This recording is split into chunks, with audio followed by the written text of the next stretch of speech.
ngumpul dadi siji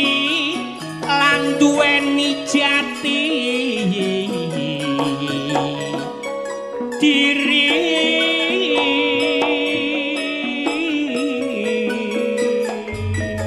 pancen nonton lodrok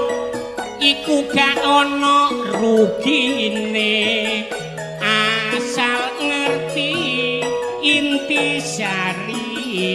ini mula nek nonton tenang ojo rame-rame supaya jelas lah ceritane aku biyen nek nonton lodrok pancen seneng ana